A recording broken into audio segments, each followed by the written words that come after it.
Mais dis donc, j'espère que tu vas pas parler que des auteurs édités, des maisons d'édition.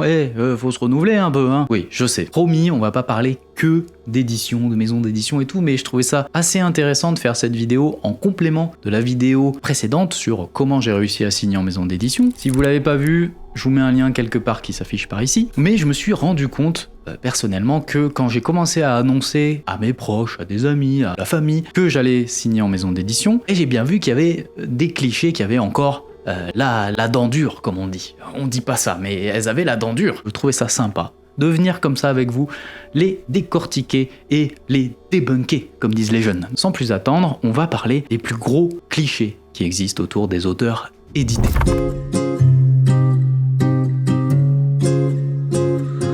Un auteur édité est forcément riche et célèbre. Allez, on commence par peut-être le plus gros. Ah ça y est, t'as signé en maison d'édition, donc là t'as déjà dû prendre une avance de quoi, 50K, 100K, ouais à peu près. Va devenir riche, monsieur Pierre Verja. Alors non, c'est pas parce que vous avez signé en maison d'édition que vous êtes forcément riche, que vous avez pris une avance à 5 ou 6 chiffres, et on est même très loin du compte. Mais alors il est tellement loin, je ne le vois même pas à l'horizon. La vérité, c'est que très peu d'auteurs, édités ou auto-édités, vivent de leur plume. Ils ont des droits d'auteur relativement maigres qui n'atteignent même pas le SMIC. Déjà, quand on arrive à atteindre le SMIC, c'est que déjà on est un auteur un peu costaud, quoi. Disons que ça va plus se tourner autour des... bon, j'ai pas de chiffres, mais moi par exemple, en ce moment, je gagne entre 100 et 200 euros par mois. Je suis pas encore dans les étalages de librairie, mais on est quand même très loin de la richesse. Oui, mais vous avez des avances sur droit hyper généreuses. Alors, on va faire une petite parenthèse sur les avances sur droit. Déjà, je vais vous expliquer ce que c'est, comme ça on est tous au même niveau et on peut tous rigoler ensemble. Les avances sur droit, c'est en général une somme d'argent que vous touchez au moment où vous signez le contrat. Prenons 2000 euros.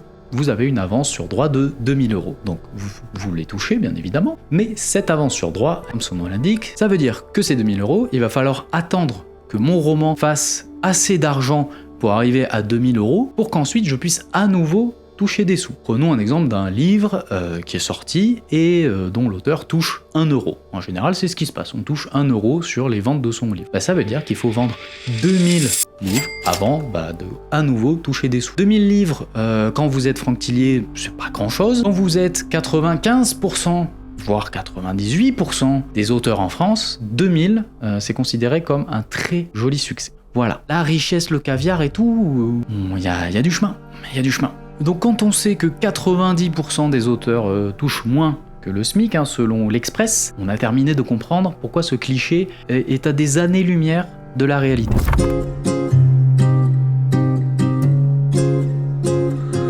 Un éditeur, c'est forcément un succès automatique. Eh ben non, encore une fois non, vous allez comprendre que c'est souvent non, que les clichés sont souvent très faux. Les livres sont de plus en plus nombreux en France, il y a de plus en plus d'auteurs, et surtout, la place dans les librairies est souvent trustée par une majorité de gros auteurs. Vous les connaissez, Franck Tillier, Bernard Minier, Stephen King, etc. Donc, ces gros auteurs prennent toute la place. Et donc, en plus d'avoir une place assez réduite pour les nouveaux auteurs ou les auteurs qui grossissent, et bien en plus il y en a de plus en plus. Donc c'est très difficile pour les maisons d'édition de vendre des romans. Donc non, signer en maison d'édition ne veut pas dire que le succès sera immédiat, bien au contraire. Je vous disais que 2000 livres, c'est déjà énorme. Dans une étude de l'Express, encore une fois, il est estimé qu'un roman se vend en général plutôt aux alentours des 500 à 800 exemplaires. C'est un petit peu une moyenne générale. Donc à 2000, on est déjà franchement sur un très joli succès. Encore une fois, non, signer en maison d'édition ne veut pas dire un succès assuré.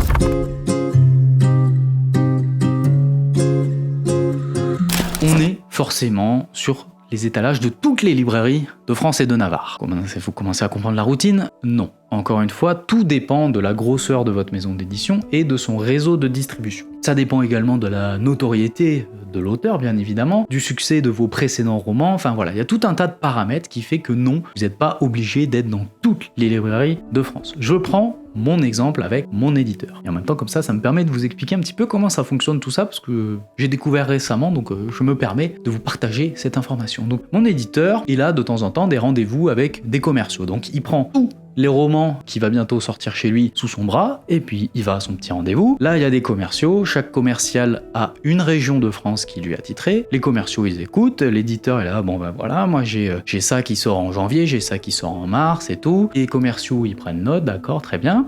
Et ensuite, les commerciaux prennent, hop, sous leur bras, toutes ces nouveautés, et puis ils vont faire la tournée de tous leurs libraires de leur région. Alors ils vont voir Jean-Jacques, ils vont voir Marcel, ils vont voir machin, ils vont voir la Fnac, ils vont voir Cultura, et puis ils leur présentent, bah voilà, il y a cet éditeur qui a cette nouveauté, il y a cet éditeur qui a cette nouveauté-là, et ensuite, bah, les libraires, en fonction de leur place, comme je vous disais, qui sont souvent très prises par des Franck Tillier, des Stephen King, et ben il leur reste un peu de place, et donc là, bah, c'est à eux un petit peu de décider, ah bah tiens, celui-là, je pense que ça va marcher, celui-là, ah, je le sens pas celui-là, et celui-là, ah, ok, bon, bah, je t'en prends un pour tester, et après, les commerciaux, ils notent tous les libraires de leur région, ils reviennent voir les éditeurs et ils leur disent, eh ben voilà, on a cette liste de libraires intéressés par ton roman et la quantité qu'ils veulent. L'éditeur, il prend toutes ces listes de toutes les régions, il fait un petit calcul et puis comme ça, il sait combien il doit imprimer de livres. Alors en général, il en imprime un petit peu plus pour ensuite faire des envois à la presse, à des influenceurs, etc. Mais comme ça, il a une idée globale de où va être distribué ces romans. Mais vous comprenez bien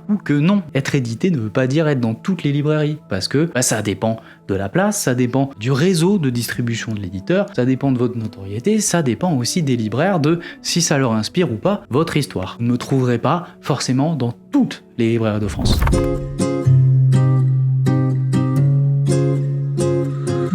Les auteurs édités écrivent que des best-sellers. Alors ça rejoint un petit peu éditeur égale succès assuré. En réalité, beaucoup d'auteurs édités ont une carrière en dents de scie. C'est même la base, j'ai envie de dire, du métier d'écrivain. C'est-à-dire, tu le prends, les dents de scie, elles vont avec le package de l'écrivain. On sait que sortir un nouveau roman, c'est à peu près repartir de zéro. Bien évidemment que plus vous écrivez, plus votre lectorat fidèle grossira et vous accompagnera, mais prendre mon exemple personnel, L'Homme de la cave, c'est 10 000 ventes. La Voix des disparus, c'est 3000. Donc évidemment que voilà, il y a une dent de scie, il y a des succès énormes, et puis il y a des échecs. L'important, c'est de se relever, de jamais lâcher, et d'intégrer ça, même si c'est douloureux, même si parfois on passe des mois en PLS sous son lit, pas sur le lit, mais sous son lit, c'est vraiment pas agréable. Il faut quand même y retourner, parce qu'on aime écrire, évidemment. Voilà. Après, si on n'aime plus écrire, il faut s'arrêter, faut pas s'obliger. Mais donc voilà, chaque nouvelle sortie est évidemment une prise de risque, que ce soit pour l'auteur et que ce soit également pour l'éditeur.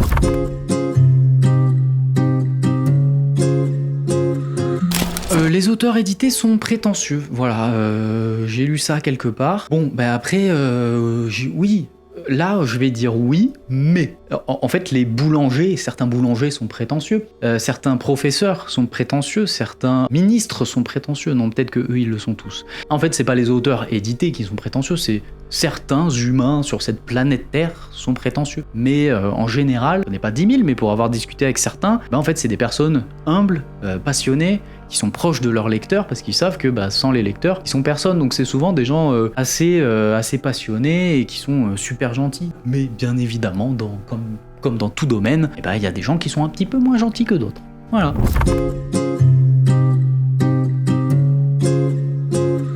On est invité partout. Alors, j'ai dit oui, mais on va revenir sur du non, parce que non, bien évidemment, que non, vous n'êtes pas invité partout. Vous signez votre contrat de maison d'édition, vous n'avez pas un chauffeur qui apparaît en bas de chez vous et qui va vous amener où vous voulez. Vous recevez pas des invitations de tous les festivals de France avec TGV première classe, jet privé, hôtel 4 étoiles. Non, en général, malgré le fait d'être en maison d'édition, l'auteur est toujours très actif dans la promotion de son livre et bien souvent, oui, on peut être invité en festival, mais on va par exemple payer son déplacement, payer son hôtel, payer à manger. Pareil pour les prix à concourir, tout dépend du prix. En général, les prix sont souvent liés aux auteurs qui vont dans le festival. Donc déjà, si vous n'êtes pas invité au festival, vous ne concourrez pas au prix. Voilà, les prix c'est pareil, vous n'êtes pas forcément en lice pour tous les prix de France. Vous n'allez pas forcément passer à la télévision, vous n'allez pas forcément être dans le métro. Oui, Franck Tillier, il est dans le métro, il passe à la télé. Pierre Verja, il va pas passer à la télé, il sera pas dans le métro. Il ira pas dans tous les festivals de France. Mais bien évidemment, il y a une réalité, c'est que être chez une maison d'édition, dans une maison d'édition, c'est mieux. Être dans une maison d'édition, vous donne accès à ça, vous donne accès à la possibilité d'être invité dans un festival, d'être invité à concourir dans des prix. Ça, c'est une réalité. Mais après, vous n'allez pas faire une tournée gigantesque de toute la France, ça dépend de votre notoriété, de la taille de votre maison d'édition, de vos disponibilités aussi, parce qu'il ne faut pas oublier que la majorité des auteurs ont un travail à côté, donc il faut pouvoir se libérer du temps pour aller dans ces festivals, dans ces événements. Donc non, encore une fois, ça ne déroule pas le tapis rouge à partir du moment où vous avez signé en maison d'édition, vous n'êtes pas invité partout, mais effectivement, donc vous débloquez l'accès potentiel à tout ce que j'ai dit.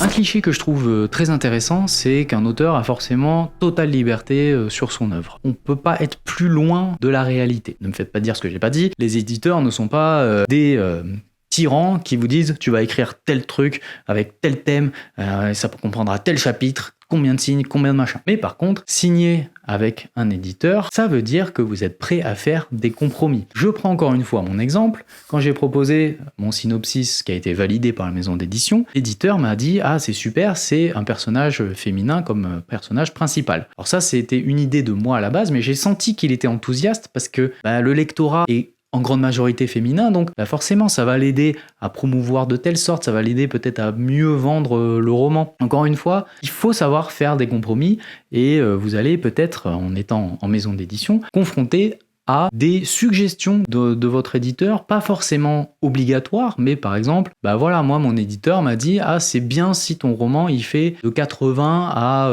100 000 mots. » Je pense que si j'avais envoyé un truc de 120 ou 130 000 mots, il m'aurait pas refusé. L'éditeur, lui, il connaît le marché, il connaît les tendances et donc il va essayer d'orienter de manière assez douce quand vous êtes chez un bon éditeur. Il va essayer d'orienter tout de même pour que optimiser le succès de votre roman parce que l'objectif, c'est quand même de vendre votre roman, de vous faire connaître. Si vous vous amenez avec une histoire un peu trop rocambolesque, et non, votre éditeur peut vous dire non, propose-moi autre chose.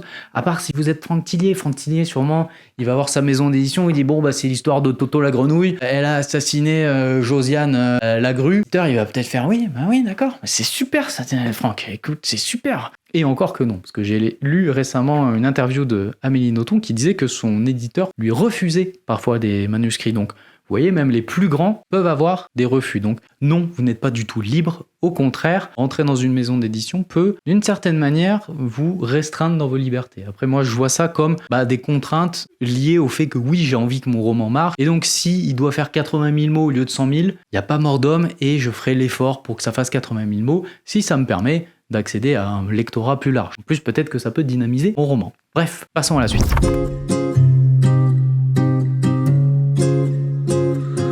Suite et fin avec un dernier petit cliché un peu plus léger mais qui a quand même la dent longue, je suis toujours pas sûr de cette expression. Qui a la dent dure, qui a la vie dure, je ne sais plus. Un livre édité n'a forcément aucune faute. Disons qu'il a plus de chances d'avoir moins de fautes que les autres parce que, par exemple, un auteur auto-édité qui n'a pas forcément le budget pour se payer un correcteur a plus de risques d'avoir des fautes qu'un livre édité sur lequel est passé 2 ou 3 correcteurs. Voilà, statistiquement, c'est logique. Après, ça reste des humains qui corrigent les romans, donc il se peut qu'il y ait des fautes, même dans un roman édité. Voilà, ça peut, on est tous humains, on fait tous des erreurs. Après, l'objectif, c'est qu'il y en ait le moins possible, mais on n'est jamais à l'abri d'une petite coquille. Encore une fois, je dirais qu'il y a plus de chances que ça soit vrai, mais c'est pas totalement vrai. Ah, ça fait du bien un peu de démystifier des clichés, non ? J'ai volontairement pris les clichés les plus gros qui reviennent le plus souvent, que j'ai pu sentir moi dans mon entourage et tout. Voilà, j'ai essayé de compiler ça, mais dites-moi en commentaire si vous avez été confronté à d'autres clichés, si vous pensez à d'autres clichés. Ça permettra d'enrichir cette vidéo. Et si ça peut aider certains à mieux comprendre un petit peu le domaine de l'édition, c'est super. En tout cas, j'espère que cette vidéo vous aura plu. Promis, on se retrouve avec des nouvelles vidéos, mais on va essayer de moins parler de maison d'édition pendant un petit moment, parce que j'ai pas envie non plus de vous saouler avec ça. Mais voilà, je trouve que ça clôture un diptyque assez intéressant sur comment j'ai signé en maison d'édition, et on débunk déjà un petit peu les clichés qu'il y a autour de la maison d'édition. Moi, je vous laisse là, on se retrouve très bientôt avec une nouvelle vidéo. Portez-vous bien et écrivez bien. Ciao!